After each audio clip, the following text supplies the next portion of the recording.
How are you this afternoon? It's great to see you again. It's a pleasure, man. You're the best. It's fun. I just came from Canada. Now I'm here in Minneapolis, and it's 0 degrees right now. Where are you? Are you in LA right now? Where are you at? It's 81 degrees, Russell. 81 degree difference. That's the difference between me and you, Colin. Well, but you're a good man.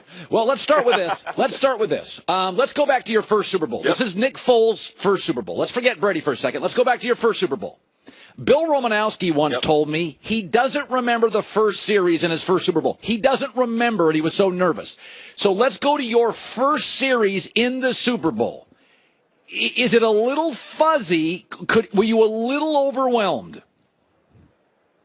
No, I didn't feel overwhelmed at all, actually. I'm trying to remember what the first series was. I don't remember. I just remember holding up the trophy. That's what I remember. I remember two things. I remember two things, Colin. I remember winning the Super Bowl and holding up the trophy.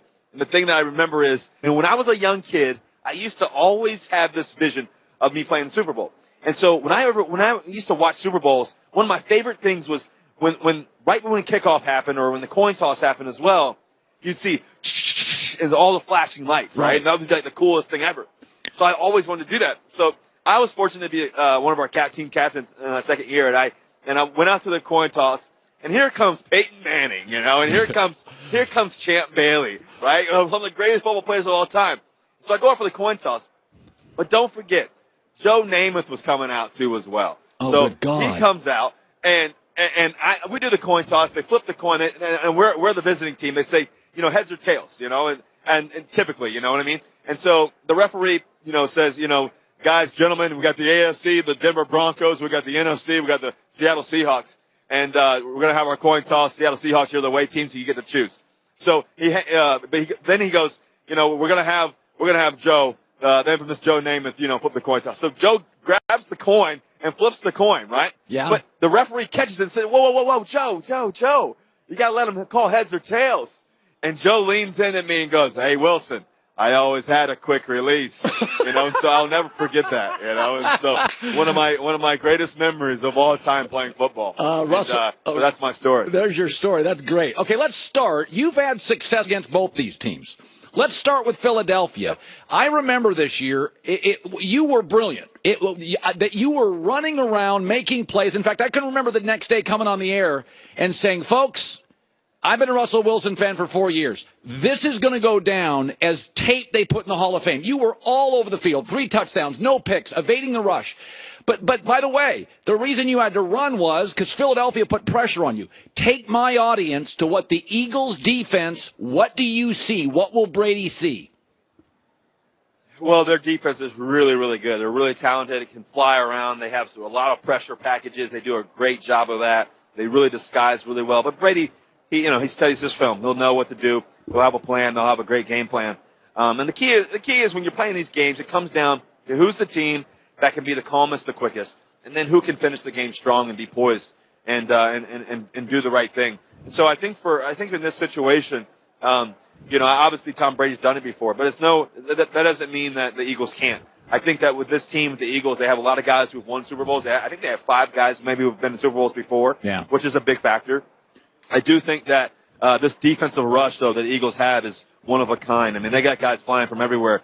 The key, though, is with the Eagles, all year they had great offense, they played great defense. And the key is you got to play really well early because their rush, you don't want to be in third and long situations because their rush is really, really strong and really fast. And so but Tom will be ready to play some great football, that's for sure. Yeah, that's a good point. You don't want to be on 2nd and 9, 3rd and 11, so you want to have success on first downs. Now, similarly, you've had great success against New England. You went to Foxborough last year and were brilliant.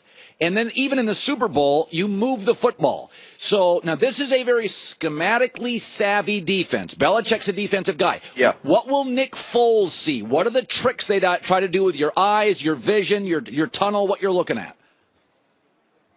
Well, I think the thing that they're going to do, they love man defense. They're going to play great, man defense. That's always kind of been their thing. They may see some 2-man and everything else. The thing that, Nick has to just be ready for is just capitalize on the plays when they're there. Don't panic. Just play ball. And realize it's not just all on him. You're playing one of the great, in my opinion, you're playing Tom Brady, the greatest quarterback of all time. he's been successful year in and year out. He's 40 years old and still balling. So it's going to be a challenge. But Nick's just got to play smooth, good football. He's going to be ready.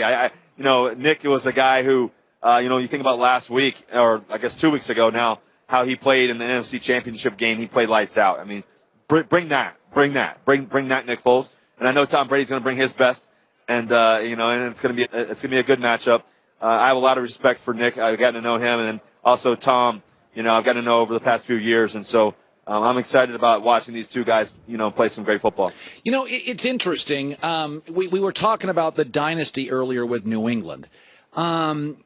You are, because Pete Carroll is known as a defensive guy, and many of your best players were defense. Seattle, often we hear about the Legion of Boom. It's a different world, Russell, where you are the star quarterback, but you kind of play in a defensive-minded or defensive-branded system. Do you ever, and I know you're a selfless guy, but do you ever think, man, it would be great to throw it 48 times a game, and it would be great to have Pittsburgh's offense and freedom? You often don't. Do you ever think about stuff like that, playing in another offensive, more friendly system?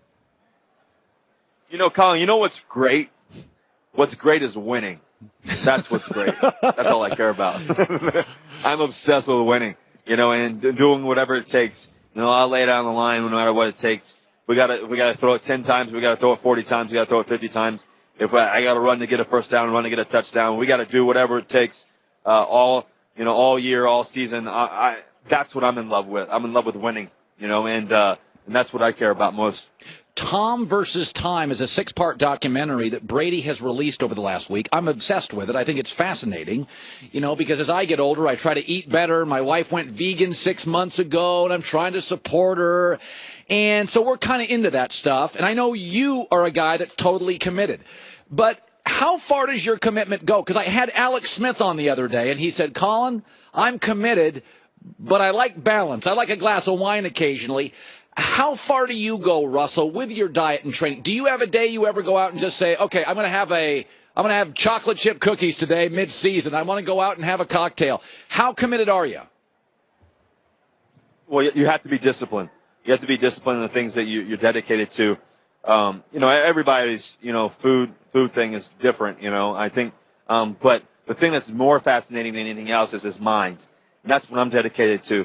I'm dedicated to the mindset of what it takes to be great, and it's an everyday thing. It's an everyday obsession. There's no such thing as a day off. And your mind has to be ready for that. Your soul, your spirit, everything has to be ready to do what it takes to be successful. And like I said, I love winning, so every time I wake up, that's kind of my motto is win, and find ways to do that in whatever it is that you're doing. And that's what I surround myself with. Is I try to surround myself with people that have the same like mind. And I have a mental coach, Trevor Mowat, who's one of the best in the world. I have a PT team. I have a PT, Jan, I have a trainer that goes with me everywhere I go. And I have a massage specialist. So I have all those things in place. But a lot of it is also the mind and how you train yourself and having that discipline to do that. Yeah. And finally, Russell, you are speaking on behalf of Bose, which I've had multiple Bose sound systems in my life. It is an incredible high-end system. Why don't you talk about it? Well, for me, you know me, Colin, better than anybody. I love music. And as you know that about me, I'm constantly listening to music. At the house, we're always playing music, especially when you're married to a singer and entertainer like Sierra. We're always playing music.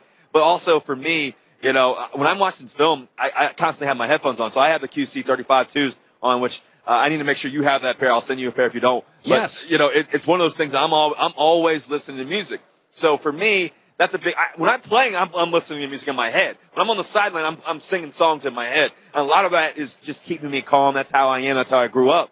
We were always dancing and singing around the house. And so nowadays, I always have the Bose Sound Sports in my earbuds in my ears too, as well as I'm training and getting ready for a tough season ahead. And so music's a big part of who I am, and that's part of my life. And so it's been a blessing. I've been with Bose for I think 5 or 6 years now, and so it's been a blessing to be a part of such a special company like Bose. Russell, you've always been great to our show. You know what a fan I am of you. I appreciate you giving us 10 minutes today, bud. Continued success. Man, I appreciate you, and go Hawks. I'll see you soon, bud. All right, Russell Wilson, who turned my sister into a diehard NFL fan, and I never thought that would happen. I don't know how your family is, Christine. My family is a non-sports family.